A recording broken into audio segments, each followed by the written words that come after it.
ভারতের স্বরাষ্ট্র মন্ত্রকের নিজস্ব অভ্যন্তরীণ নিরাপত্তা মূল্যায়নে উঠে এসেছে এক ভয়াবহ তথ্য। দেশ জুড়ে এখনও সক্রিয় রয়েছে ১২০০রও বেশি সন্ত্রাসী গোষ্ঠী বা চরমপন্থী সংগঠন। এই তালিকায় রয়েছে ধর্মীয় উগ্রবাদী গোষ্ঠী, মাওবাদী সশস্ত্র সংগঠন, বিচ্ছিন্নতাবাদী গোষ্ঠী এবং সাম্প্রদায়িক সহিংসতা ছড়ানোর দায়ে অভিযুক্ত বহু আঞ্চলিক গোষ্ঠী। বিষয়টি বিশেষভাবে গুরুত্বপূর্ণ এই কারণে যে ভারত সরকার বরাবরই দেশটির নিরাপত্তা সমস্যার দায় পাকিস্তানের ঘাড়ে চাপিয়ে আন্তর্জাতিক মহলে নিজেকে সন্ত্রাস বিরোধী লড়াইয়ের ফ্রন্টলাইন রাষ্ট্র হিসেবে তুলে ধরেছে। অথচ বাস্তবতা বলছে সন্ত্রাস ভারতের ভেতরেই বিস্তৃত, গভীরভাবে প্রথিত এবং বহু ক্ষেত্রে প্রশাসনিক ছত্রছায়ায় পরিচালিত। স্বরাষ্ট্র মন্ত্রকের রিপোর্ট অনুযায়ী এই ১২০০রও অধিক সংগঠনের মধ্যে অন্তত ৩৫০টির কার্যক্রম নিয়মিতভাবে পর্যবেক্ষণে থাকলেও বাকিগুলোর বিষয়ে কেন্দ্রীয় গোয়েন্দা সংস্থাগুলোর তথ্য ভাণ্ডারে পূর্ণাঙ্গ ডাটা নেই। উত্তর পূর্ব ভারতের রাজ্যগুলোতে সক্রিয় রয়েছে প্রায় ৬০টিরও বেশি বিচ্ছিন্নতাবাদী গোষ্ঠী, যাদের মধ্যে অনেকেই সশস্ত্র ও সীমান্তবর্তী এলাকায় ছায়া প্রশাসন চালায়। জম্মু ও কাশ্মীর অঞ্চলে অন্তত ৪০টির বেশি ইসলামী উগ্রপন্থী সংগঠন সক্রিয় রয়েছে, যার মধ্যে কিছু পাকিস্তান থেকে অনুপ্রবেশকারী হলেও বড় অংশ গঠিত হয়েছে স্থানীয় যুব সমাজকে দলে টেনে। অন্যদিকে মধ্য ভারত ও আদিবাসী অধ্যুষিত রাজ্যগুলোতে মাওবাদী বা নকশাল গোষ্ঠীর উপস্থিতি দীর্ঘদিন ধরেই রাষ্ট্রের জন্য চ্যালেঞ্জ হয়ে রয়েছে। ছত্তিশগড়, ওড়িশা, ঝাড়খণ্ড, মহারাষ্ট্র এবং অন্ধ্রপ্রদেশ এই অঞ্চল জুড়ে প্রায় ২৫০টির মতো সক্রিয় নকশাল সংগঠন বিভিন্ন সময়ে পুলিশ ও আধা সামরিক বাহিনীর ওপর হামলা চালিয়ে এসেছে। ২০২৩ সালেই নকশালপন্থীদের হামলায় প্রাণ হারিয়েছেন প্রায় ১০০ জনেরও বেশি নিরাপত্তারক্ষী। সবচেয়ে উদ্বেগজনক বিষয়টি হল ভারতের বহু রাজ্যে ধর্মীয় মেরুকরণ ও উগ্র হিন্দুত্ববাদের নামে গড়ে ওঠা বহু চরমপন্থী গোষ্ঠীও এই তালিকায় অন্তর্ভুক্ত।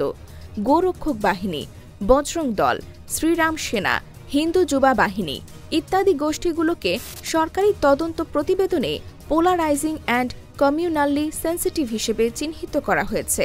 এই গোষ্ঠীগুলো বিশেষ করে সংখ্যালঘু মুসলিম এবং দলিত জনগোষ্ঠীর ওপর সহিংসতা চালানোর জন্য দায়ী। একাধিক মামলায় অভিযুক্ত হলেও অধিকাংশ ক্ষেত্রেই এই সংগঠনগুলোর বিরুদ্ধে কার্যকরী পদক্ষেপ দেখা যায় না, যার কারণ রাজনৈতিক পৃষ্ঠপোষকতা। এই প্রেক্ষাপটে ভারতের পাকিস্তানমুখী সন্ত্রাসী অভিযানের প্রচার আসলে একটি রাজনৈতিক ঢাল হয়ে দাঁড়িয়েছে, যার আড়ালে দেশটির নিজস্ব অভ্যন্তরীণ সংকটগুলোকে চেপে রাখা হচ্ছে। এই প্রতিবেদনে যেভাবে দেশের ভেতরে ১২০০টিরও বেশি সংগঠনের সক্রিয় থাকার কথা বলা হয়েছে তা স্পষ্টতই বোঝায় ভারতের মূল নিরাপত্তা সংকট বাইরের সীমান্তে নয়, বরং দেশের ভেতরেই বিস্তৃত। যখন ভারতের প্রধানমন্ত্রী ও কেন্দ্রীয় সরকার পাকিস্তানকে উদ্দেশ্য করে সন্ত্রাসবাদের অভিযোগ তুলছেন, তখন দেশটিরই স্বরাষ্ট্র মন্ত্রক স্বীকার করছে সন্ত্রাসের সবচেয়ে গভীর ও সুগঠিত ভিত্তি আসলে ভারতের অভ্যন্তরে গড়ে উঠেছে। এই বাস্তবতা শুধুই একটি পরিসংখ্যান নয়, বরং এটি ভারতের রাজনৈতিক ব্যবস্থার অন্তর্গত এক ভয়ঙ্কর অসুস্থতার প্রতিচ্ছবি। বিশ্লেষকরা বলছেন ১২০০র বেশি চরমপন্থী সংগঠনের উপস্থিতি এটি ভারতের অভ্যন্তরীণ রাজনীতিতে চরম মেরুকরণের ফল। বিভিন্ন সময় দেখা গেছে একাধিক রাজনৈতিক দল, বিশেষ করে ক্ষমতাসীন বিজেপি ও তাদের সহযোগী গোষ্ঠীগুলো নির্বাচনী সময়ে ধর্মীয় আবেগ উস্কে দিয়ে কিছু উগ্র সংগঠনকে সক্রিয়ভাবে ব্যবহার করেছে। ধর্মীয় র্যালি, সামাজিক গণপিটুনি, হেট স্পিচ সবই এই সংগঠনগুলোর কাজে ব্যবহৃত হয়, আর প্রশাসন সেসব ক্ষেত্রে নীরব দর্শক হয়ে থাকে। ২০২২ সালে দিল্লি, কর্ণাটক ও উত্তরপ্রদেশে ঘটে যাওয়া ধর্মীয় দাঙ্গা ও গণপিটুনির ঘটনাগুলোর তদন্তে উঠে এসেছে যে এই সংঘর্ষের নেতৃত্বে ছিল একাধিক পরিচিত উগ্র হিন্দুত্ববাদী গোষ্ঠী। এই সংগঠনগুলোর নামে মামলা হলেও অধিকাংশ ক্ষেত্রে রাজনৈতিক হস্তক্ষেপে তারা জামিন পায় বা মামলা প্রত্যাহার হয়ে যায়। সরকারের বিভিন্ন বক্তৃতায় সন্ত্রাস শব্দটি ব্যবহার করা হয় প্রায়শই মুসলিম জনগোষ্ঠীর বিরুদ্ধে, অথচ বাস্তবে ভারতের সন্ত্রাসবাদ বহু বেশি বিস্তৃত এবং রাজনৈতিকভাবেও সুবিধাজনকভাবে ব্যবহৃত। অন্যদিকে মাওবাদী বা নকশালপন্থী আন্দোলনের ইতিহাসে দেখা যায় তাদের শক্তি ও সম্প্রসারণ অনেকাংশেই রাষ্ট্রীয় অবহেলার ফল।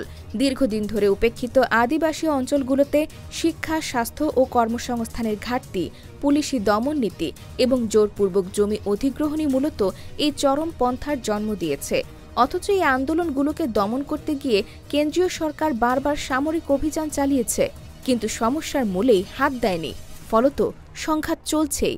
ভারতের উত্তর পূর্বাঞ্চলীয় রাজ্যগুলোতে যেমন নাগাল্যান্ড, মণিপুর, আসাম, সেখানে বিচ্ছিন্নতাবাদী গোষ্ঠীগুলো বহু বছর ধরেই আধা স্বশাসিত অবস্থা বজায় রেখে চলছে। একাধিক চুক্তি ও আলোচনার কথা বলা হলেও মূলধারার রাজনৈতিক দলগুলো এই অঞ্চলগুলোকে প্রায় পুরোপুরি উপেক্ষা করে এসেছে। এই শূন্যতার সুযোগ নিয়েই অনেক সশস্ত্র গোষ্ঠী স্থানীয় প্রশাসনের জায়গা দখল করেছে। অনেকে আবার বিদেশি অস্ত্র বা পাচারের মাধ্যমেও নিজেদের অর্থনৈতিক শক্তি গড়ে তুলেছে। স্বরাষ্ট্র মন্ত্রকের এই রিপোর্ট এমন একটি সময় প্রকাশিত হয়েছে যখন ভারতের মিডিয়াগুলো দিনে দিনে পাকিস্তান বিরোধী প্রচারে ব্যস্ত, কিন্তু নিজেদের দেশেই নিরাপত্তাহীনতা কত গভীরে তা নিয়ে তারা নীরব।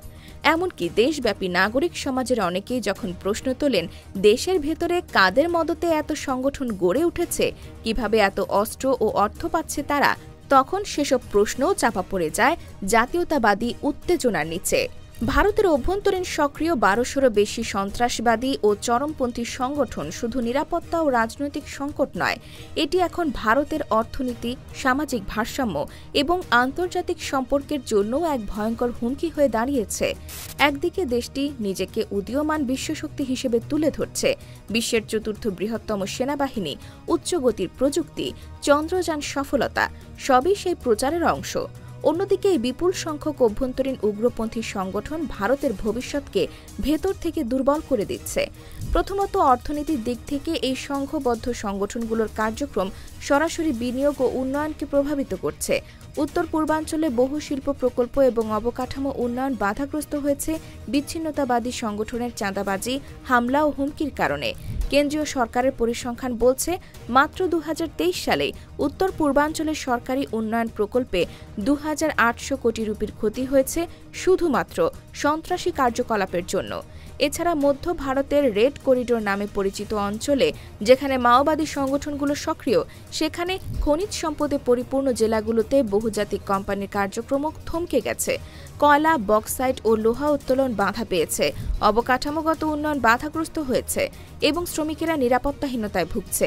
ফলত দেশের রাজস্ব হারায়, কর্মসংস্থান কমে আর স্থানীয় জনগণও অবশেষে চরমপন্থার দিকেই ঝুঁকতে বাধ্য হয়। দ্বিতীয়ত, সামাজিক ও ধর্মীয় ভারসাম্য ভেঙে পড়ছে এই চরমপন্থী সংগঠনগুলোর প্রচার ও কার্যকলাপে।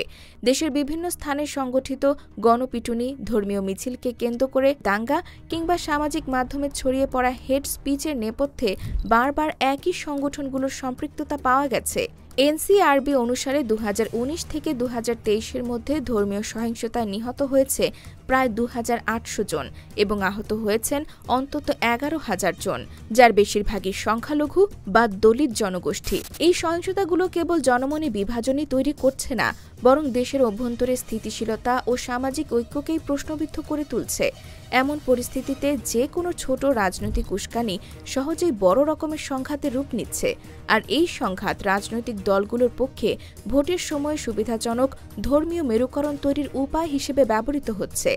তৃতীয়ত, ভারতের আন্তর্জাতিক অবস্থানও এই অভ্যন্তরীণ সন্ত্রাসবাদী তৎপরতার জন্য প্রশ্নবিদ্ধ হচ্ছে। বিশ্বে যখন ভারত নিজেকে একটি উদার গণতন্ত্র, বহুত্ববাদী সমাজ এবং আন্তর্জাতিক শান্তির পৃষ্ঠপোষক হিসেবে তুলে ধরছে, তখন জাতিসংঘ, অ্যামনেস্টি ইন্টারন্যাশনাল এবং হিউম্যান রাইটস ওয়াচের মতো সংস্থাগুলো বারবার ভারতের ধর্মীয় সহিংসতা, সংখ্যালঘু নির্যাতন এবং রাজনৈতিক দমন নীতির বিরুদ্ধে রিপোর্ট করছে। ২০২৪ সালে ইউএনএইচআরসি এর এক পর্যবেক্ষণ প্রতিবেদনে বলা হয়, ভারতে ধর্মীয় সংখ্যালঘুদের বিরুদ্ধে সহিংসতা স্টেট টলারেটেড হয়ে উঠেছে। ভারতের সন্ত্রাস বিরোধী লড়াই যদি সত্যিকারের ফলপ্রসূ হতে চায়, তাহলে তা শুরু হতে হবে দেশের ভেতরের চরমপন্থী সংগঠনগুলোকে নির্মূল করে। আর তা সম্ভব রাজনৈতিক সদিচ্ছা, প্রশাসনিক স্বচ্ছতা এবং মিডিয়ার পক্ষপাতহীন ভূমিকার মাধ্যমে। পাকিস্তানকে একমাত্র দায়ী করে সীমান্তে অকেশনাল সার্জিক্যাল স্ট্রাইক চালিয়ে কিংবা হিন্দুত্ববাদী আবেগের জাতীয়তাবাদী উন্মাদনা ছড়িয়ে দিয়ে এই সংকট থেকে বের হওয়া যাবে না। দেশের নিরাপত্তার শত্রু যদি নিজ ঘরের ভেতরেই থাকে, তবে সেই ঘর বাইরে থেকে রক্ষা করেও শান্তি আনা সম্ভব নয়। ভারতকে তাই এখন সিদ্ধান্ত নিতে হবে, সত্যিকার অর্থে একটি স্থিতিশীল, ধর্মনিরপেক্ষ ও নিরাপদ রাষ্ট্র হতে চায়, নাকি একটি আপাতত উন্নয়নশীল অথচ ভেতর থেকে পচে যাওয়া সাম্রাজ্যের ছায়া হয়ে থাকবে।